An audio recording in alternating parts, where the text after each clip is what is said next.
जय श्री कृष्णा। राधे राधे। भगतजनों, आज हम बृहस्पतिवार व्रत की कथा सुनेंगे। जिन जातकों की कुंडली में बृहस्पति नीच ग्रह में होता है, या फिर यूं कह लीजिए कि वह गुरु बृहस्पति की महादशा व अंतर्दशा से पीड़ित होते हैं, उनके द्वारा इस व्रत का पालन करने से उनकी कुंडली से गुरु संबंधित सभी दोष दूर हो जाते हैं। यदि आप विवाह संबंधी समस्याओं से भी ग्रसित हैं अथवा आपके विवाह होने में विभिन्न प्रकार की बाधाएं उत्पन्न हो रही हैं, तो आपको भी यह व्रत नियमित रूप से पूरे विधि विधान के साथ इस चमत्कारी गुरुवार व्रत का पालन अवश्य करना चाहिए। कोई भी व्रत बिना व्रत कथा के अधूरा होता है। अतः आपको इस व्रत का पालन करते हुए बृहस्पतिवार व्रत की कथा भी अवश्य पढ़नी या फिर सुननी चाहिए एवं आपके परिवारजनों को भी अवश्य सुनाएं। आइए भगतजनों, सर्वप्रथम इस व्रत को करने की विधि जान लेते हैं। गुरुवार की पूजा करते समय यह ध्यान अवश्य रखना चाहिए कि पूजा विधि विधान के अनुसार हो। व्रत वाले दिन प्रातःकाल उठकर बृहस्पति देव का पूजन करना चाहिए। बृहस्पति देव का पूजन पीली वस्तुएं, पीले फूल, चने की दाल, पीली मिठाई, पीले चावल आदि का भोग लगाकर किया जाता है। इस व्रत में केले का पूजन किया जाता है। कथा और पूजन के समय मन, कर्म और वचन से शुद्ध होकर मनोकामना पूर्ति के लिए बृहस्पति देव से प्रार्थना करनी चाहिए। दिन में एक समय ही भोजन करें और भोजन चने की दाल का ही होना चाहिए। नमक न खाएं इस दिन।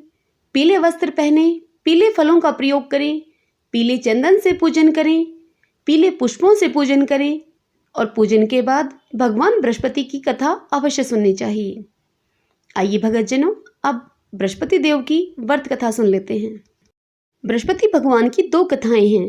दोनों ही कथाएं आवश्यक रूप से इस व्रत में सुननी चाहिए। किसी गांव में एक साहूकार रहता था, जिसके घर में अन्न, वस्त्र और धन की किसी चीज की कोई कमी नहीं थी, परंतु उसकी पत्नी बहुत ही कृपण थी। वह किसी भिक्षार्थी को कुछ भी नहीं देती थी, सारे दिन घर के कामकाज में ही लगी रहती। एक बार एक साधु महात्मा बृहस्पति के दिन उसके द्वार पर आए और उससे भिक्षा की याचना की। वह उस समय घर के आंगन को लीप रही थी। इस कारण वह साधु महात्मा से कहने लगी कि महाराज, इस समय तो मैं घर को लीप रही हूँ। काम में व्यस्त होने के कारण मैं आपको कुछ नहीं दे सकती इस समय। आप फिर किसी समय आना। साहूकार ने की यह सब बात सुनकर साधु महात्मा खाली हाथ चले गए। फिर कुछ दिनों के बाद वही साधु महात्मा फिर से आए और उसी तरह उन्होंने उससे भिक्षा मांगी। साहूकारनी उस समय अपने बेटे को खिला रही थी। वह कहने लगी कि महाराज, मैं क्या करूं, मेरे पास समय नहीं है, इसलिए आपको भिक्षा नहीं दे सकती। फिर कुछ दिनों के बाद तीसरी बार वह साधु महात्मा फिर से आए। तब साहूकारनी ने साधु महात्मा को फिर से टालने की कोशिश की, परंतु इस बार वह साधु महात्मा उससे कहने लगे कि यदि तुमको बिल्कुल ही अवकाश हो जाए तो क्या तुम मुझे भिक्षा दोगे? तब साहूकारनी कहने लगी कि हाँ महाराज, यदि ऐसा हो जाए तो आपकी बड़ी कृपा होगी। साधु महात्मा उससे कहने लगे कि अच्छा, मैं एक तुम्हें उपाय बताता हूँ। तुम बृहस्पतिवार को दिन चढ़ने पर उठना, सारे घर में झाड़ू लगाकर कूड़ा एक कोने में जमा करके रख देना। घर में चौका इत्यादि उस दिन मत लगाना। फिर स्नान आदि करके घर वालों से कह देना कि उस दिन सब लोग हजामत अवश्य बनाएं। रसोई बनाकर चूल्हे के पीछे रख देना, सामने कभी न रखना। सायंकाल को अंधेरा होने के बाद घर में दीपक जलाना और बृहस्पतिवार को पीले वस्त्र मत धारण करना, न पीले रंग की चीज़ों का भोजन करना उस दिन। यदि तुम ऐसा करोगी तो तुमको घर का कोई काम नहीं करना पड़ेगा। साहूकारनी ने साधु महात्मा की बात सुनकर कहा कि ठीक है महाराज, ऐसा ही करूंगी। और फिर साधु महात्मा यह कहकर चले गए और साहूकारनी ने ऐसा ही किया। कुछ समय के बाद ही साहूकारनी के घर में खाने को एक दाना तक न रहा।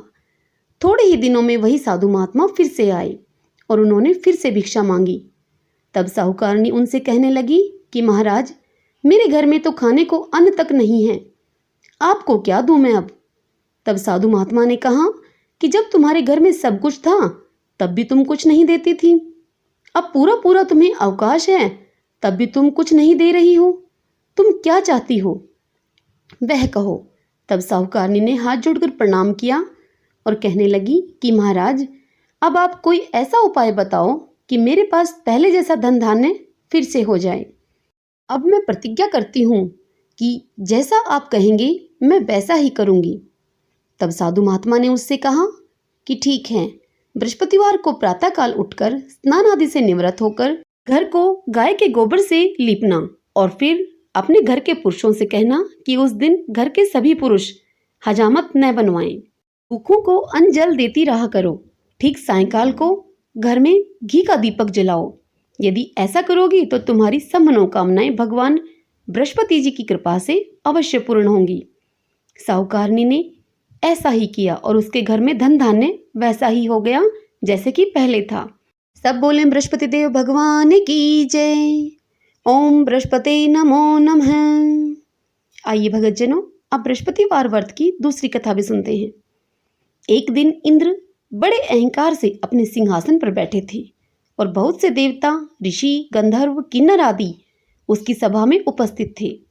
जिस समय बृहस्पति देव जी वहां पर आए तो सबके सब उनके सम्मान के लिए खड़े हो गए, परंतु इंद्र गर्व के मारे घमंड में नहीं खड़ा हुआ। यद्यपि वह सदैव उनका आदर तो किया करता था, परंतु उस समय नहीं खड़ा हुआ। बृहस्पति जी अपना अनादर समझते हुए वहां से उठकर चले गए।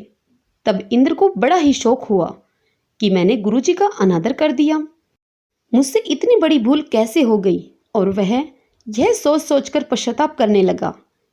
गुरु जी के आशीर्वाद से ही मुझको यह सब वैभव मिला है, उनके क्रोध से यह सब नष्ट हो जाएगा, इसलिए मुझे उनके पास जाकर उनसे क्षमा मांगनी चाहिए। इंद्र यह सोचकर ऐसा विचार करता हुआ उनके स्थान पर गया। जब बृहस्पति जी ने अपने योग बल से यह जान लिया था कि इंद्र क्षमा मांगने के लिए यहाँ पर उनके पास आ रहा है, तब क्रोधवश उससे भेंट करना उचित न जानकर गुरु बृहस्पति वहां से अंतर्ध्यान हो गए। जब इंद्र ने बृहस्पति जी को वहां नहीं देखा, तब इंद्र निराश होकर अपनी इंद्रपुरी में लौट आया। जब दैत्यों के राजा वृषवर्मा को यह समाचार विदित हुआ तो उसने अपने गुरु शुक्राचार्य की आज्ञा से इंद्रपुरी को चारों तरफ से घेर लिया। गुरु की कृपा न होने के कारण अब देवता असुरों से हारने और मार खाने लगे। तब उन्होंने ब्रह्मा जी को विनय पूर्वक जाकर सारा वृतांत सुनाया और वह कहने लगे कि ब्रह्मा जी, हे महाराज, दैत्यों से किसी प्रकार आप हमें बचाइए। तब ब्रह्मा जी उनसे बोले कि तुमने बड़ा भारी अपराध किया है, जो कि तुमने बृहस्पति देव को क्रोधित कर दिया है। अब तुम्हारा कल्याण इसी में हो सकता है कि तुम सब त्वष्टा ब्राह्मण के पुत्र विषवरूप, जो कि बड़ा ही तपस्वी और ज्ञानी है, उसके पास जाओ, उसे जाकर अपना पुरोहित बनाओ, तब तुम्हारा कल्याण हो सकता है। ब्रह्मा जी के ऐसे वचनों को सुनकर इंद्र त्वष्टा के पास गए और बड़े ही विनीत भाव से त्वष्टा से कहने लगे कि आप हमारे पुरोहित बनिए, जिससे कि हमारा कल्याण हो सके। तब त्वष्टा ने इंद्र को उत्तर दिया कि पुरोहित बनने से तपोबल घट जाता है, परंतु आप बहुत विनती कर रहे हो, इसलिए मेरा पुत्र विश्वरूप पुरोहित बनकर तुम्हारी सबकी रक्षा करेगा। विश्वरूप ने पिता की आज्ञा से पुरोहित बनकर ऐसा यत्न किया कि हरि इच्छा से इंद्र विश्ववर्मा को युद्ध में जीतकर अपने इंद्रासन पर स्थित हुआ। विश्वरूप के 3 मुख थे। एक मुख से वह सोमपल्ली लता का रस निकालकर पीते थे, दूसरे मुख से वह मदिरा पीते और तीसरे मुख से वह अन्न आदि भोजन करते थे। कुछ दिनों के बाद इंद्र ने कहा कि हे विश्वरूपा, मैं यज्ञ करना चाहता हूँ। फिर विश्वरूप की आज्ञा के अनुसार यज्ञ प्रारंभ हो गया। तब एक दैत्य ने विश्वरूप से कहा कि तुम्हारी माता दैत्य की कन्या है, इस कारण हमारे कल्याण के निमित्त एक आहुति दैत्यों के नाम पर भी दे दिया करो, तो यह अति उत्तम बात होगी। विश्वरूप उस दैत्य का कहा मानकर आहुति देते समय दैत्य का नाम धीरे से लेने लगा। अब इसी कारण से यज्ञ करने से देवताओं का तेज अब नहीं बढ़ा। जब इंद्र को यह वृतांत पता चला तो उसने यह सब जानकर क्रोधित होकर विश्वरूप के 3 सर काट डाले। मदपान करने वाले से भंवरा, सोमपल्ली पीने वाले से कबूतर, अन्न खाने वाले मुख से वह तीतर बन गया। विषवरूप के मरते ही इंद्र का स्वरूप ब्रह्म हत्या के प्रभाव से बदल गया। देवताओं के द्वारा इंद्र के लिए 1 वर्ष पश्चाताप करने के पश्चात भी ब्रह्म हत्या का वह पाप न छूटा। अब सभी देवताओं के प्रार्थना करने पर ब्रह्मा जी बृहस्पति जी के सहित वहां आए। उस ब्रह्म हत्या के 4 भाग किए गए। उनमें से 1 भाग पृथ्वी को दिया। इस कारण कहीं कहीं पृथ्वी ऊंची नीची और बीज बोने के लायक भी नहीं होती। साथ ही ब्रह्मा जी ने यह वरदान भी दिया पृथ्वी को कि जहां पृथ्वी में गड्ढा होगा, कुछ समय के बाद वह स्वयं ही भर जाएगा। दूसरा भाग वृक्षों को दिया, जिससे कि उनमें से गोंद बनकर वह पाप बहता है। इस कारण गूगल के अतिरिक्त सब गोंद अशुद्ध समझे जाते हैं। वृक्षों को यह भी वरदान दिया कि ऊपर से सूख जाने पर जड़ फिर से फूट जाएगी। तीसरा भाग स्त्रियों को दिया। इसी कारण स्त्रियां हर महीने रजस्वला होकर पहले दिन चंडालनी, दूसरे दिन ब्रह्मघातनी, तीसरे दिन धोबिन के समान रहकर चौथे दिन शुद्ध होती हैं और संतान प्राप्ति का उनको वरदान दिया। चौथा भाग ब्रह्मा जी ने जल को दिया, जिससे फेन और शिवाल आदि जल के ऊपर आ जाते हैं। जल को यह वरदान भी मिला कि जिस चीज में भी जल डाला जाएगा वह बोझ में बढ़ जाएगी। इस प्रकार इंद्र को ब्रह्म हत्या के पाप से मुक्त किया। जो मनुष्य इस कथा को पढ़ता है या सुनता है, उसके सभी पाप बृहस्पति जी महाराज की कृपा से नष्ट हो जाते हैं। सब बोले बृहस्पति देव भगवान की जय। ओम बृहस्पति नमो नमः। आइए भगतजनों, अब बृहस्पति देव की आरती करते हैं। ओम जय बृहस्पति देवा प्रभु जय बृहस्पति देवा, छिने छिने भोग लगाऊं कंदली फल मेवा। ओम जय बृहस्पति देवा, तुम पूर्ण परमात्मा, तुम्हें अंतर्यामी प्रभु, तुम्हें अंतर्यामी। जगत पिता जगदीश्वर, तुम सबके स्वामी। ओम जय बृहस्पति देवा, चरणामृत निज निर्मल, सब पातक हरता प्रभु, सब पातक हरता। सकल मनोरथ दायक, कृपा करो भरता। ओम जय बृहस्पति देवा, तन मन धन अर्पण करे, जो तेरी शरण पड़े प्रभु, जो जन शरण पड़े। प्रभु प्रकट तब हो करे, आकर द्वार खड़ी। ओम जय बृहस्पति देवा, दीन दयाल दयानिधि, भक्तन हितकारी प्रभु, भक्तन हितकारी।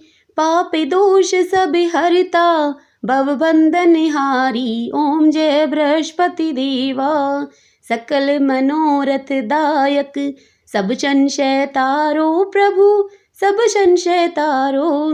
विषय विकार मिटाओ, संतन सुखकारी। ओम जय बृहस्पति देवा, जो कोई आरती तेरी प्रेम सहित गावे प्रभु, प्रेम सहित गावे। ज्येष्ठानंद बंद सो सो निश्चय पावी। ओम जय बृहस्पति देवा। सब बोलो विष्णु भगवान की जय, सब बोलो बृहस्पति देव भगवान की जय। भक्तजनों, यदि आपको मेरे द्वारा बृहस्पति देव की आरती और व्रत कथा सुनना पसंद आया हो तो इस वीडियो को लाइक करें और खूब शेयर करें। जय श्री कृष्णा, राधे राधे।